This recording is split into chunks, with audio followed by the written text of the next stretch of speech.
আসসালামু আলাইকুম। আশা করি দেশ কিংবা বিদেশ যেখান থেকে আমার এই ভিডিওতে যুক্ত হইতেছেন আপনি ভালো আছেন, সুস্থ আছেন।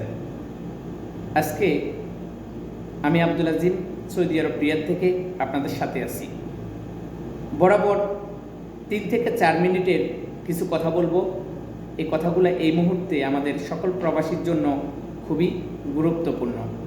দয়া করে আপনারা এই ইউটিউব চ্যানেলটি সাবস্ক্রাইব করবেন এবং আমাদের ফেসবুকের সাথে যুক্ত হয়ে সবসময় প্রবাসীদের স্বার্থে কথা বলি এবং প্রবাসীদের হয়ে আমরা বিভিন্ন সময় তথ্য দিয়ে থাকি, যেগুলো আরবি ইংলিশে আসে আমরা ট্রানজিট করে অন্তত আমাদের বাংলাদেশের যে প্রবাসী ভাইয়েরা আছে তাদের উপকারে আসুক এবং তারা সৌদি আরবের আইন মেনে চলুক, আমরা এরকম পরামর্শ দিয়ে থাকি। বাংলাদেশের আইনের প্রতি শ্রদ্ধা রেখে এবং মাননীয় প্রধানমন্ত্রীর যে উদ্বেগ, আমরা সেই উদ্বেগকে সাধুবাদ জানাই এবং আমাদের মন্ত্রী সাহেব যিনি আমাদের প্রবাসীদের জন্য 1,20,000 করোনা ভাইরাসের ভ্যাকসিনের কথা বলছিল, সেই 1,20,000 করোনা ভাইরাসের ভ্যাকসিন আমরা প্রবাসীরা এখন পর্যন্ত পাইনি। কিন্তু আমি ওই বিষয়ে যাচ্ছি না, ওই বিষয়ে কোনো কথা বলতে চাই না। আমরা দেশের আইনের প্রতি শ্রদ্ধা রেখে একটা কথা বলতে চাই। গত 2 দিন আগে আপনারা জানেন, গত 2 দিন আগে বাংলাদেশে ফাইজারের 1 লক্ষ ডোজ করোনা ভাইরাসের ভ্যাকসিন এসেছে। আমি অনুরোধ করব বাংলাদেশে থাকা ছুটিতে থাকা সকল প্রবাসীদের যারা এখনও করোনা ভাইরাসের ভ্যাকসিন বিদেশের থেকেও নিতে পারে নাই, বাংলাদেশ থেকেও নিতে পারে নাই, তাদেরকে মাননীয় প্রধানমন্ত্রীর প্রতি এবং আমাদের প্রবাস কল্যাণ মন্ত্রীর প্রতি আমার অনুরোধ থাকবে, আমাদের ওই সকল ভাইদেরকে অন্তত একটা করে টিকা দেওয়ার ব্যবস্থা করুন। সেটা ফাইজারের নতুন যে চালান আসছে সেই চালান থেকে। এটা কেন দিবেন বা কী কারণে দিবেন সেটা আপনি আমার চাইতে বেশ ভালো করে জানেন। কারণ আপনি জানেন এই করোনা ভাইরাসের ভ্যাকসিনের যদি শরীরে না থাকে, কোনো এক সময় কোনো একটা দেশ বলতে পারে যে আপনাদের দেশের প্রবাসীদেরকে আমরা রিসিভ করব না, কেননা আপনারা আপনাদের দেশের প্রবাসীদেরকে ভ্যাকসিন দিতে পারেন নাই। আমরা এরকম কোনো কিছু আমাদের সরকারের কাছ থেকে এবং আমাদের মন্ত্রী সাহেবের কাছ থেকে এরকম কোনো কিছু আশা করি না যেন কোনো দেশ আমাদেরকে এই কথা না বলতে পারে।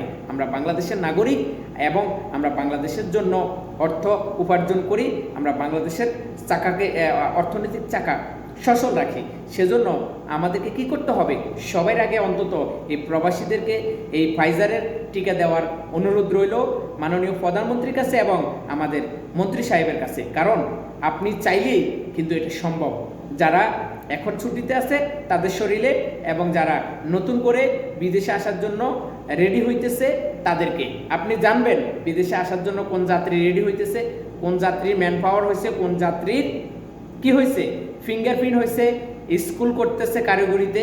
ঠিক এরকম যাচাই করে করে ওই সকল প্রবাসী ভাইদেরকে আপনারা ইনভিটেশন দেওয়ার ব্যবস্থা করুন। অথবা আমি আমার ব্যক্তিগত মতামত, যদি আপনারা মনে করেন এটা বিলম্ব হবে যে আমরা কিভাবে জানবো কোন প্রবাসী বিদেশে যাচ্ছে নতুন করে, আমরা এটা দেখতেছি না অথবা আমরা বুঝতেছি না, তাদের জন্য একটা নিউজ এবং একটা পয়েন্ট আমি ধরে দিতে পারি। সেই পয়েন্টটা হচ্ছে, হয়তোবা কারিগরি স্কুলে আপনি ফাইজারের টিকা সহ ওইখানে মেডিকেল টিম গঠন করতে পারেন। অথবা দ্বিতীয় সুযোগ, সর্বোচ্চ সুযোগ, আপনি যেখানে ফিঙ্গারপ্রিন্ট দিবে, আমাদের ম্যান পাওয়ার কার্ডের জন্য ফিঙ্গারপ্রিন্ট দিবে প্রত্যেকটা জেলায় বা যেখানে আছে ফিঙ্গারপ্রিন্টের দেওয়ার, ওখানে আপনি মেডিকেল টিম গঠন করে ওখানেও কিন্তু আপনি প্রবাসীদেরকে চাইলে আপনি কি করতে পারেন, আপনার করোনা ভাইরাসের টিকা দিতে পারেন। তাতে কিন্তু আমাদের শ্রমবাজার টিকে থাকবে এবং আমাদের প্রবাসীরা উপকৃত হবে। না হলে কিন্তু আজকে সৌদি আরবে কোয়ারেন্টাইনে থাকতে হয়, কালকে বাহরাইন থাকতে হবে, পরশুগা ওমান থাকতে হবে, কুয়েত থাকতে হবে, কাতার থাকতে হবে। দেখা গেছে এক সময় প্রত্যেকটা দেশেই কিন্তু এরকম নিয়ম শৃঙ্খলা চালু করবে। অথবা বিভিন্ন দেশ থেকে এরকম চাপও আসতে পারে যে ভ্যাকসিন না দিলে আমরা আপনাদের দেশের প্যাসেঞ্জার রিসিভ করব না। তো আমি অনুরোধ করব, প্লিজ আমাদের প্রবাসীদের স্বার্থে করোনা ভাইরাসের ভ্যাকসিন দেওয়ার অনুরোধ রইল। সাথে থাকুন এবং সাথে থাকার অনুরোধ রইল। আপনাদের কাছে আমার একটাই অনুরোধ, আপনাদের স্বার্থে কথা বলি, আপনাদের হয়ে কথা বলি। আমাদের ইউটিউব চ্যানেলটি সাবস্ক্রাইব করুন এখনই এবং পাশে থাকা বেল বাটনটি অন করে দিবেন। কারণ প্রত্যেকটা ভিডিও আপলোড দেওয়ার পরে সবার আগে যেন আপনার নজরে আসে।